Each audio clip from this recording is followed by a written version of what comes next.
That down. Let's move on to this, shall we? I love the Knives Out movies. I'm a sucker for a good mystery movie. I fell in love with the first Knives Out. I really enjoyed A Glass Onion. I'm still not sure if I think it was better than the first one or not. I think they're that close.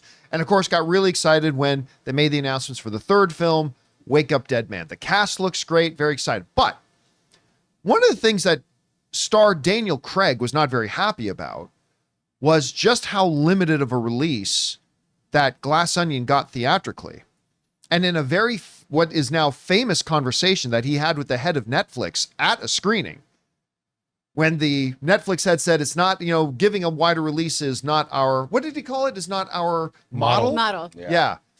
To which Daniel Craig replied, well, your model is shit. Is fucked. It's fucked. That's right. Your model is fucked. And so it's going on my Christmas card this year. It's not surprising that Daniel Craig is now making more comments about how, again, he believes Netflix should be giving Knives Out 3, Wake Up Dead Man, more of a theatrical release. He said this in a recent interview. You know what? I do. This comes just from Variety, by the way. Daniel Craig said when asked if he thinks Wake Up Dead Man should play in theaters for longer than 1 week, hopefully Netflix will push it out a bit and people will get to see it. The people I speak to, the fans, I suppose, all they want to do is take their families and go see it at the cinemas. That's all they want to do. Hopefully, we can give them that experience. All right. Now, look, you guys know my position on this. The movies are best in theaters. That's where they are meant to be experienced. That is where you have your best experience with them and all that kind of stuff. And that's where the artists want their stuff to be seen. Of course, they know it's going to then end up on Netflix, and that's fine. That's great. That's part of the life cycle of movies. Has been for a very long time. Movies come out in theaters, then they're there for a while, and then they, in one shape or another, make their way into home video. Whether that home video is a Laserdisc, whether that home video is a beta cassette, whether that home video is VHS or DVD or Blu-ray or streaming now. Right? That's a natural part of the life cycle. No problem with that. But they still want them to play in theaters first. Chris, we've talked about this a bunch. Mm-hmm. Netflix did a little small number of markets, 5-day release window for Glass Onion.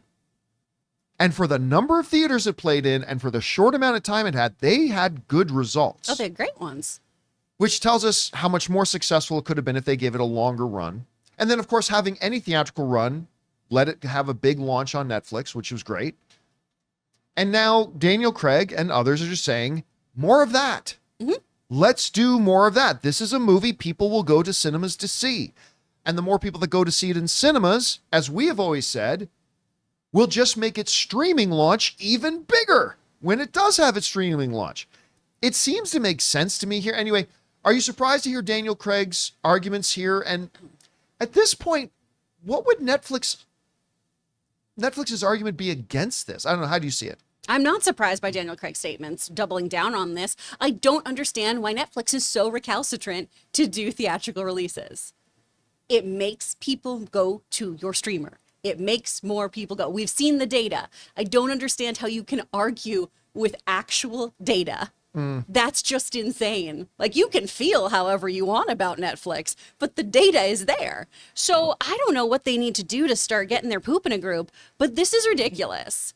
Just, if you want to make money, these movies that you're spending so much on, because these are, let's not get confused here, these all have the budgets of movies with theatrical releases. What was the deal again that Netflix paid Rian Johnson for was it like bundle $250 million or something along those lines? Right. And these are actors too who don't come cheap or anything. You know, it's true. Star-studded casts and people who we all absolutely want to see in this kind of environment.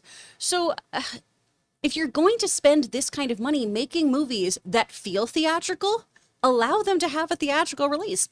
Otherwise, keep making, the Christmas Prince Part 4 or whatever the hell you want to do.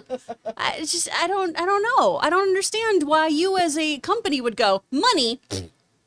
And I get it. They want success for the streaming business. Sure. But if you put it in theaters, again, data. again, feel like Chris said, feel however you want. The data is right there. Yeah. When you put it in the theaters first, it will have a bigger launch on your streaming service than if you just went directly to streaming. Anyway, I hope they do give it a little bit more of a bigger rollout. And it couldn't be done for better movies. I love these Knives Out films. Guys, we want to take a second to thank a sponsor of today's episode, Manscaped. You know that fresh from the barbershop feeling? Now you can get it anytime with Manscaped's brand new Chairman Pro package. So let's talk about the main star here, the Chairman Pro electric foil shaver. This shaver comes with 2 skin-safe blade heads. There's the 4-blade foil for that clean, close shave, and a stubble trimmer if you're keeping a bit of that rugged look. Guys, this thing has flex adjust technology, so it adapts to the contours of your face and neck, giving you a smooth shave without the irritation. And yes, it's waterproof, so you can use it right in the shower, no mess. They've also included Power Shave Gel, which makes every shave glide smoothly and the face shave smoother to keep your skin calm, hydrated, and free from razor bumps. So if you're ready to upgrade your grooming game, head over to manscaped.com and use my code Campea to get 20% off plus free shipping. That's manscaped.com using the code Campea. Your face deserves this level of care. Anyway, guys, question is for you. What do you think about Daniel Craig's comments? Do you think they'll listen? I mean, listen, it sounds like Netflix has been listening to Greta Gerwig. Sounds like she's going to be getting her IMAX theatrical release for her Narnia movie, so maybe they'll listen to Daniel Craig. But whatever you guys think, jump down to the comment section below and let us know your thoughts. Hey guys, thanks so much for watching this video. Make sure you like the video, leave a comment, and subscribe to our channel. And don't forget, we have a daily podcast called the John Campea Show podcast, available on Apple Podcasts, Spotify, or your favorite podcasting app of choice. Go and subscribe to it today so it'll be there when you need it.